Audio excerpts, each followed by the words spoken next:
In a quiet Hong Kong gym, four of the city's most formidable martial artists gathered, each certain of their own dominance.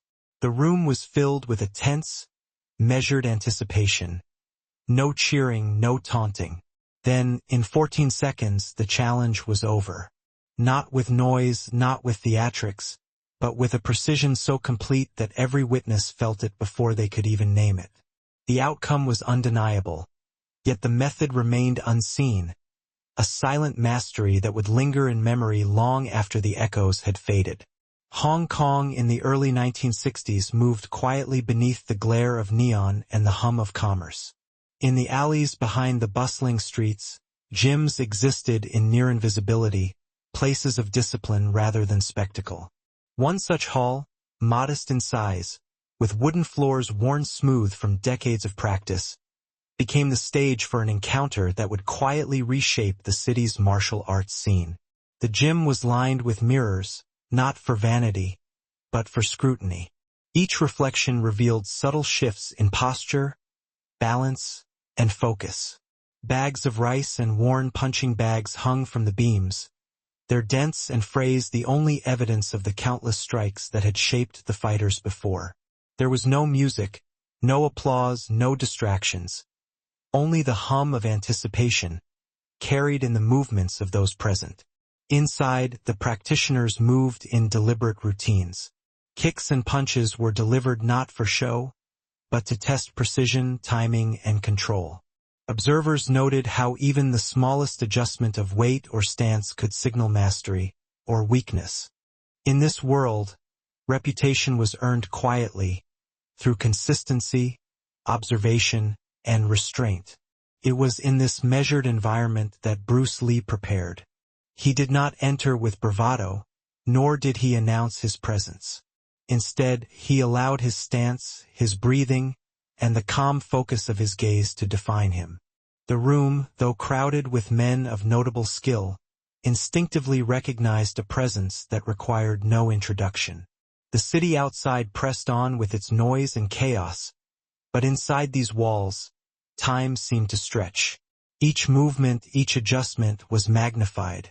The space became a crucible where skill could be tested, where psychology mattered as much as physical ability.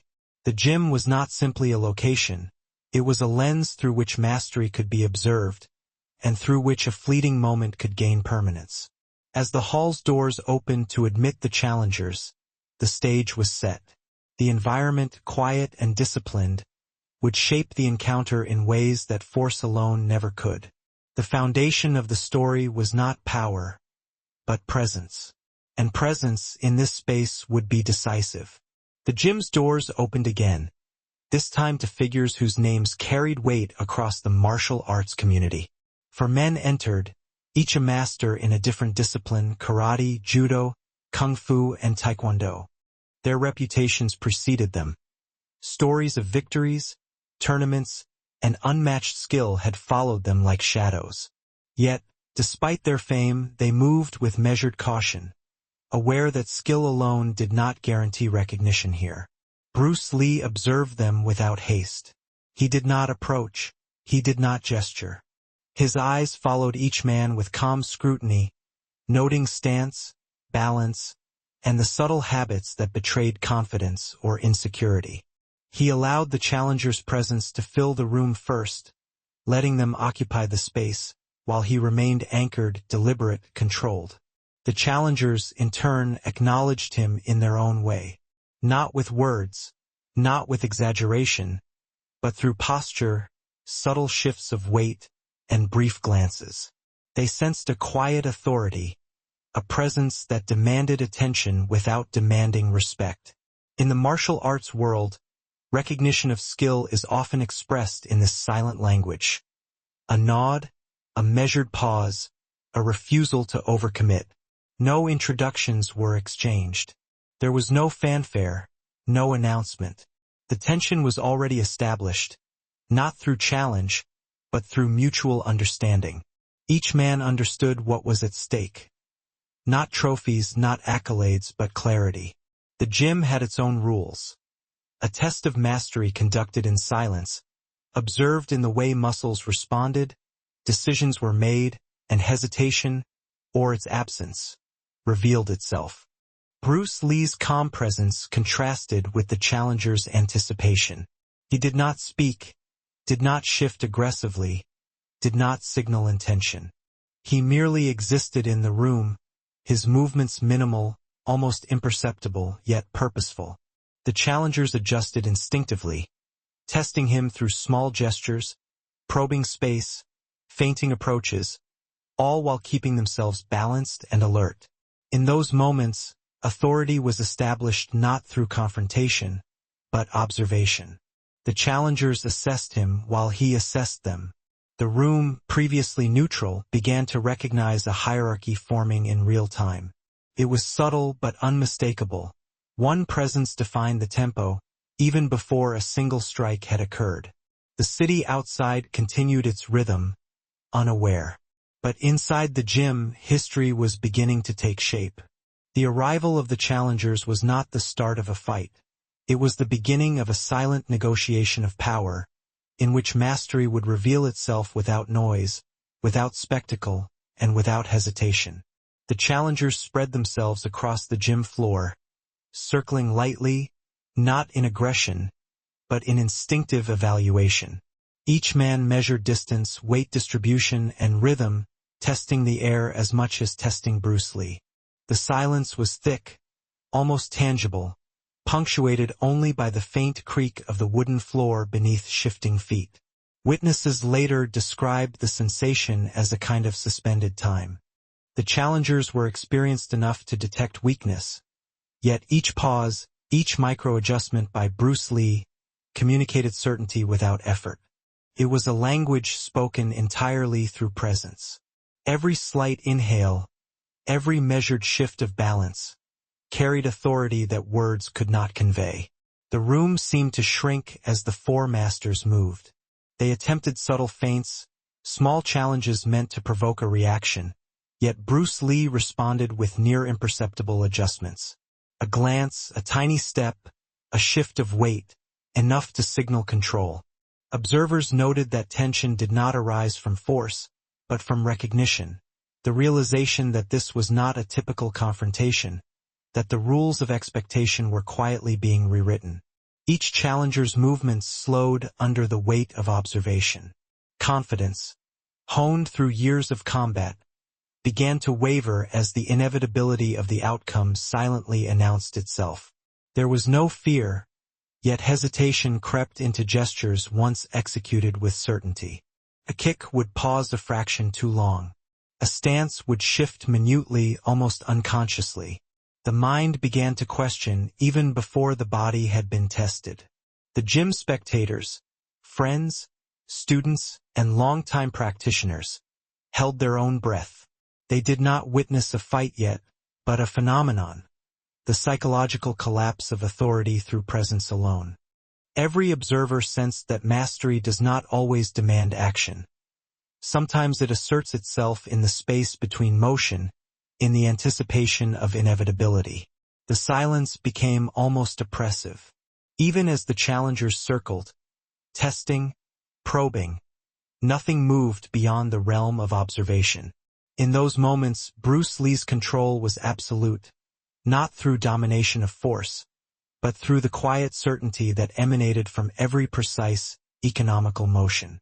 The challengers were not defeated yet, but they were already beginning to understand the boundaries of engagement set by a presence that needed no demonstration. By the end of this careful, measured build-up, the stage was unmistakable. The room itself had become a lens, revealing skill through anticipation and perception rather than action. The moment for demonstration approached, but the inevitability of its outcome was already understood by everyone present. The moment arrived with no announcement, no signal, no ceremony. Bruce Lee shifted his weight slightly, a gesture so minimal that many observers would later insist they had almost missed it. Yet, in that subtle adjustment, the room sensed the inevitability that had been building since the challengers arrived. The first movements were brief, economical. A step forward, a pivot, a lean, each action precise, measured, and intentional. Bruce Lee did not strike recklessly. He moved with the efficiency of someone who understood that the space itself could dictate outcomes. Every motion had purpose, every angle calculated. The challengers reacted instinctively, attempting to adapt, but even before force made contact, the clarity of his control was evident. For champions, each trained to dominate in their own styles, found themselves subtly unbalanced. Not through power, but through anticipation. A kick would be parried before it fully formed. A punch, once reliable, would fall short. Movements that had once been certain now hesitated, almost unconsciously. Bruce Lee's economy of motion dictated the tempo, his presence alone reshaping the room's dynamics. Witnesses later described it as watching inevitability in action. There was no noise, no struggle that could be recounted with excitement. Just a quiet, precise orchestration where every challenge was neutralized, not through aggression, but through clarity and control. One by one, the challengers faltered, not from exhaustion, not from panic, but from recognition. The authority in the room was not up for debate. Bruce Lee's actions remained minimal but decisive. A subtle step here, a careful adjustment there, and within seconds the challengers' postures shifted. Hesitation crept into their muscles. Confidence gave way to careful calculation. The room itself seemed to contract around the inevitability of the outcome, each observer aware that what had once seemed formidable had been quietly, completely addressed. By the end of 14 seconds, the demonstration was over. No grand gestures, no dramatic confrontation, only the quiet, absolute clarity of skill fully expressed. The challengers had yielded, not to brute force, but to mastery distilled to its essence. And in that silence, the room understood something profound. Mastery does not always announce itself with volume. Sometimes, it speaks in the absence of sound, in the inevitability of motion, and in the quiet acknowledgement of those who witness it. In the moments immediately following the 14-second demonstration, the room seemed suspended. The challengers stood frozen, not from pain, but from the subtle, undeniable awareness of their own limits. Their confidence, honed over years of discipline and victories, had eroded silently, almost imperceptibly, before anyone could speak. Witnesses described the scene in muted tones. A hesitation in movement, a slight lowering of guard, an unspoken acknowledgement in their eyes. No one needed to announce defeat. It was already evident in posture, in the micro-adjustments that betrayed uncertainty. The gym, so accustomed to controlled practice and measured sparring, had never held such quiet authority. Bruce Lee did not gloat, nor did he seek to emphasize dominance. He remained in place, breathing evenly, his stance calm and deliberate. Yet his presence continued to shape the challengers' responses. One by one, they lowered their fists, adjusted their balance, and began to step back, almost instinctively, as if the demonstration had rewritten the rules of engagement in their minds. The lesson unfolded without speech. Observers saw that the demonstration was less about physical skill and more about perception and control. Mastery revealed itself not through striking power, but through inevitability. It became clear that hesitation could be as decisive as a punch, observation as influential as a kick. Every challenger experienced the subtle psychological shift. Respect, acknowledgement, and the quiet recognition that skill measured in seconds could outweigh years of preparation. For those watching, the moment resonated long after the challengers had stepped back. It was not fear, nor humiliation, but clarity, a demonstration of what efficiency and precision could accomplish. One witness would later describe it as the moment the mind surrendered before the body had to. The room itself seemed to exhale, as if acknowledging the completion of a lesson that no words could convey. In those quiet seconds, the foundations of legend were laid. The challengers had not only faced a superior fighter, but had witnessed the silent articulation of mastery. The lesson was absorbed without explanation. Authority, when grounded in precision and awareness, does not require spectacle. Its impact lingers, measured not in applause, but in the memory of those present, in the subtle shift of confidence, and in the quiet acknowledgement that some demonstrations transcend effort. They exist purely in the inevitability of their execution. Years later, the gym still stood, its wooden floors creaking under the weight of time, but the memory of that day remained vivid in the minds of those who had witnessed it. Stories were told quietly, almost reverently, not as legend exaggerated, but as a reference point for what mastery could look like when stripped of excess. For champions, each celebrated in their own right, had left the hall with a new understanding. A measure of skill that could not be claimed, only acknowledged. Martial artists from across the city, and eventually the world, would recount the encounter. Not in haste, not for thrill, but as a lesson in restraint, presence, and the power of precision. 14 seconds had become shorthand for something greater than a victory. It became a standard for efficiency, clarity, and the unspoken authority that Bruce Lee embodied. The challengers themselves carried the memory into their own teachings. Some would alter their stances, refine their movements, or rethink how they approached confrontation. The change was subtle, psychological, yet permanent. It was not about fear, nor about domination, but about the recognition that mastery manifests in ways that do not always demand confrontation, noise, or spectacle. Even Bruce Lee's students, those who had not witnessed the event firsthand, learned of it as a demonstration of principle rather than a tale of triumph. They understood that skill is inseparable from awareness, that control is inseparable from economy, and that authority is inseparable from presence. The story became a touchstone, a moment where technique, psychology, and discipline converged so completely that it continued to inform practice decades later.